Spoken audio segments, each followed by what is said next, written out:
What about my love? Wasn't it enough? Just let me know so I can. Would you guys say that the Heisman is awarded to the actual best player, or do they miss regularly? I mean, if you wanted to get like it's supposed to be to the best college football player in the country. I would say Devontae Smith was the best college football player in the country when he won. Straight up. And the only one before that I can think of was Kyler Murray. And the reason why I say that is because they didn't care about how many games they lost that year. Kyler Murray was the best player in the country. Yeah. The one that they missed on, in my personal opinion, was in Jalen Hurts' Heisman when they said Joe Burrow had won it. But Joe Burrow had all those weapons on his team. Jalen Hurts had CeeDee Lamb, and that was it. He was the best player in the country. I was just about to say, too. His starting running back was Kennedy Brooks. Who had won the Heisman before that? Because that year... Oh, what, 2018? But go ahead, finish. I'm gonna look it up right now. Well, Chase Young was that same year as Jalen Hurts and Joe Burrow, and Chase Young was. I think if it wasn't for Joe Burrow, then Chase Young was the best player in the country that year. Chase Young was on another level at Ohio State that year. But Chase Young missed 3 games too. Yeah. Yeah, I mean, it was Chase Young, Jalen Hurts, Joe Burrow, and Justin Fields, right? Mm-hmm. Yeah, in that year it was. Yeah, I think Justin Fields was there. Don't remember that one. How come I'm drawing a blank on that? We had just talked about that. I think that was 20. I think 2020 was when he did that 50 touchdowns, 2 interceptions. I think that was 2020. I may be wrong, that's who it was. It was Jalen Hurts, Joe Burrow, Chase Young, and Justin Fields. Yeah, which Justin Fields, and then you had Chase Young benched. So you can honestly say that Jalen Hurts was the best player because you're not going to bench Justin Fields if your team is not already crushing people. Yeah. I mean, statistically, Joe Burrow better be glad that he didn't, that Justin Fields didn't get benched, or that he better be glad that he did get benched every single game. Yeah. Because Justin Fields, that was the year of fishing that he was like 40-1 going into the playoffs or something like that. That was.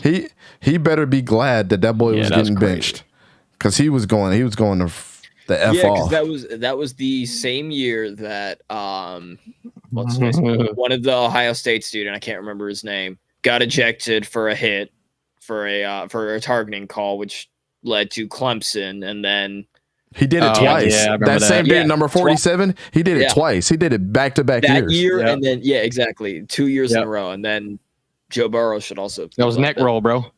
Yeah, neck roll. Joe Burrow should also be glad that Trevor Lawrence kind of sucked that natty. Otherwise, we could be telling a different story right now. That is true, but so to answer your question, Too Evil, wins and losses count for a lot in the Heisman, and also your productivity, I mean, is a huge part of that too. But when you took the eye test, if I pulled up both of their films and took the score, if I pulled out all 4 of those guys' film and took the score away, Siaski from Clemson, I can't remember. Yeah, no, it's James Skowski. It was James Skowski. Yeah, Skowski. Oh yeah, Ryan should know. He's the Clemson guy. Yeah, thank you, Ryan. Thanks, Ryan. But if I took away the scores and their records of every game and just showed you what their game film looked like, you'd say that Jalen Hurts and Chase Young were probably the best 2 players in the country that year, by far. But if we're talking about the best player in the country, it was Jalen Hurts. Like, it's also it literally was. It's also not act like that. Joe Burrow had his, all of his stats beaten by a certain Kyle Trask, but that's the point, anyways. Kyle Trask, and then the following year it was Bailey Zappi. Yeah. Where's his Heisman at? See, that tells you right there. That tells you right there. That answers your question. If it was awarded to the best player in the country, he had a bunch of losses with Western Kentucky, and he would have never won. If he was on another squad, he would have won. That's crazy. And it's not just I mean, you look at that too. but it's probably going to be a quarterback, right? In most years, you don't get a defensive player. We talk about Chase Young, but that's the first defensive player on that in years. So it's normally going to be a quarterback. But then when we talk about DJ too, if he does get no notoriety all year, like we said, I mean, which I want, just because we can just tell people we knew this, but if he gets no notoriety and he does put up the numbers, that would make me pretty mad if he doesn't win it and he puts up better numbers than anybody else in the country because of just it being an Oregon State. Yeah. Facts. Hey man, these are all good questions though. I know Too Evil, you're primarily a NFL guy, so I know you get, when you ask this question, you're just super interested on how things get brought up. But that's just how college football works. If me, Fishing, and Sora were on a committee, we definitely would take records away. we would anger a lot of people. I mean, it's like, well, here's the thing. Did the team win or lose because of these players? That's what I would be asking. I don't think that question ever gets asked. Did Jalen Hurts win or lose more games for his team and keep him in the game than they did losing the game? Like, Jalen Hurts got punished for Lincoln Riley not having a defense and him doing some boneheaded play calls that year. Like, literally. So if you were to include that in the conversation, it would make it way more interesting.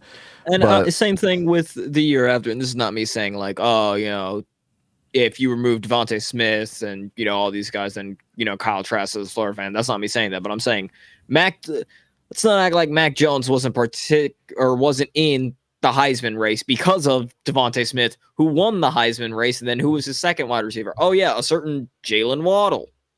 And Two top 10 picks. And Devontae Smith wasn't like the number one guy. Yeah. Exactly. It was Jalen Waddle. Jalen Waddle was the wide receiver one, and Devontae Smith just went absolutely crazy. And Jameson Williams. Jameson Williams got hurt towards the end of the season. Yeah. So, but it's interesting. Yeah. I can say with it, Devontae absolutely deserved it. You will never say that he shouldn't have. I'm just saying. I would have been mad if he didn't win it. That's how much I thought he won. I'm just saying, man. Mac Jones, I feel like should not have been in, especially with looking at all those weapons. His main weapon winning the Heisman, which is the first time a wide receiver won the Heisman since like the 80s. Yep. But I digress. He said, "Come on now, fair is fair."